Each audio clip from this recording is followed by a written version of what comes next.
Hello hello. On se retrouve pour une nouvelle vidéo intemporelle, donc vous pourrez regarder à n'importe quel moment, et que j'ai appelé message de votre inconscient. Donc qu'est-ce que votre inconscient a envie de vous dire, de vous transmettre, de vous faire partager?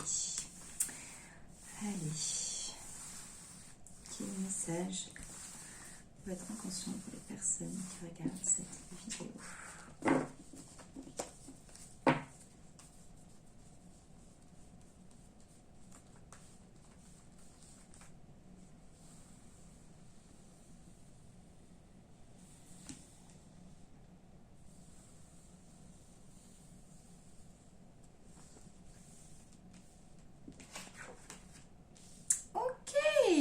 Bon, alors, que d'émotions, hein.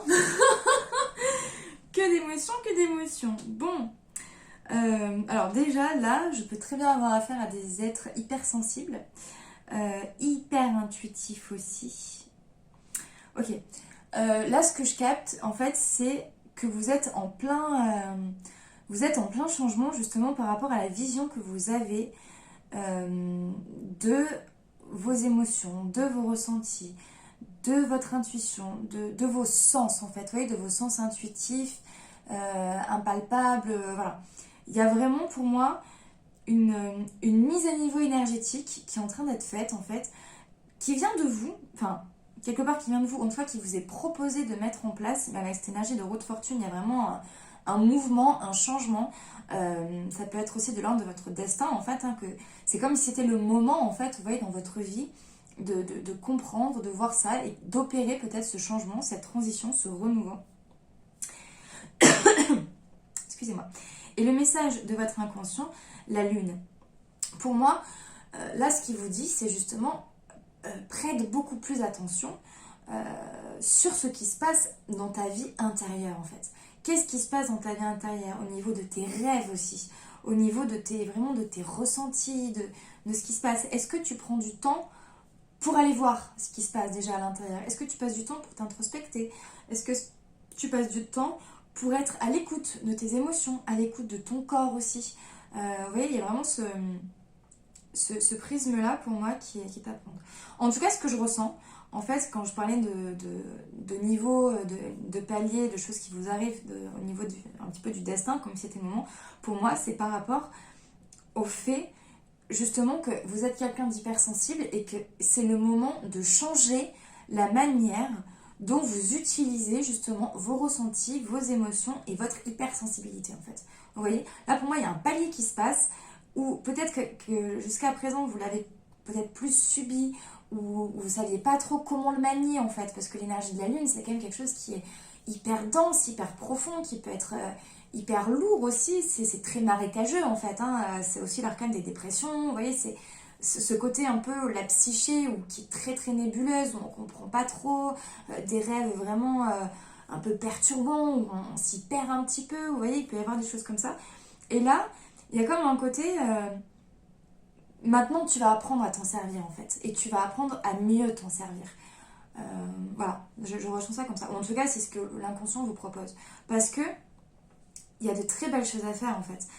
Le fait d'égayer ses sens, d'égayer son intuition, déjà ça permet de beaucoup mieux vivre au quotidien en fait. Parce que du moment qu'on est connecté à ses sens, on sait d'emblée ce qui est bon pour nous ou pas. On sait d'emblée là où on doit aller. Vous voyez, il y a cette connexion au ressenti qui a pu être un petit peu négligée ou mal comprise ou mal interprétée et qui là vraiment il y a un palier pour moi qui se passe en fait.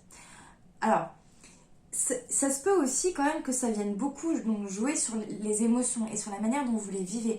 Peut-être qu'en ce moment vous vivez énormément de hauts et de bas émotionnels. Un coup vous vous sentez au top de votre forme, l'après-midi ça va pas du tout, vous êtes en pleine chute émotionnelle et le soir hop ça remonte, vous voyez. Donc il peut y avoir ça aussi parce que ça vient jouer aussi sur ce qui se passe dans votre psyché. C'est-à-dire qu'en fait c'est comme si vous aviez un... comment dire, je sais pas si c'est de la bonne métaphore, mais je vais plonger justement et on va voir si la métaphore est bonne.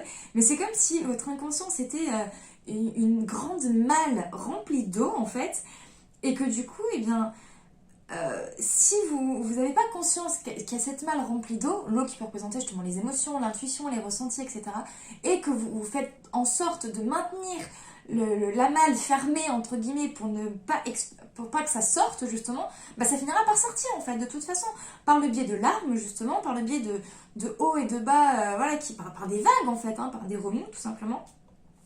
Et du coup, voilà, ça va pouvoir venir jouer sur votre état émotionnel. Alors qu'en fait, là, on vous dit, mais va voir ce qu'il y a dans cette malle, va voir ce qu'elle te propose, va voir si c'est profond, si l'eau elle est chaude, si elle est froide, si elle est salée, si elle est sucrée, j'en sais rien.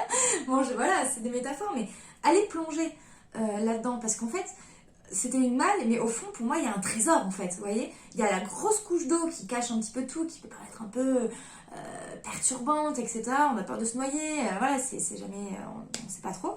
Mais au fond, il y a un trésor extraordinaire. Et ce trésor, c'est vous-même, en fait. C'est la qualité de vos ressentis, la qualité de votre intuition, la qualité de votre vibration, en fait. Voilà. Et le pouvoir aussi intérieur qui est le vôtre. Et pour moi, là, c'est en train justement de remonter à la surface et votre inconscient, il vous pousse peut-être justement par ces phases énergétiques de haut et de bas, où il y a des moments ça va, des moments c'est plus compliqué, ou pas un trop plein d'émotions aussi, à accepter ça et à le transmuter, le transformer en quelque chose de beaucoup plus valorisant, de plus utile et surtout qui va faire émerger un petit peu ce qu'il y a au fond de vous. Alors après, ça demande un certain travail, malgré tout. Hein. La roue de fortune, c'est la roue du travail. Donc, il y a besoin de faire un effort, entre guillemets. Ça ne va pas se faire naturellement. Mais en tout cas, la proposition est là. 28, 10... Ouais. Et surtout, ne restez pas bloqué, en fait. Parce que là, si vous voulez, si rien ne se passe, entre guillemets, enfin, si vous faites pas ce travail de roue de fortune, entre guillemets, eh bien, les choses vont bloquer et vous allez continuer de répéter le même schéma, les mêmes cycles, sans arriver finalement à en sortir finalement et à vous dépatouiller un petit peu de ça. Ok. Alors, est-ce qu'on peut demander une carte conseil ?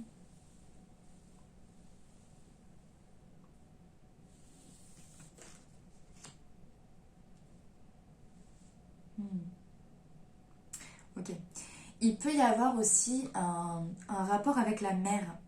Un rapport avec la mère, un rapport avec la maternité, un rapport avec la naissance, avec la manière dont vous avez été mise au monde, des choses comme ça. Ça peut être très intéressant d'aller interroger justement dans vos mémoires, interroger votre famille si vous l'avez toujours, de comprendre un petit peu ce qui s'est passé pour vous au moment de votre naissance, au moment de votre gestation.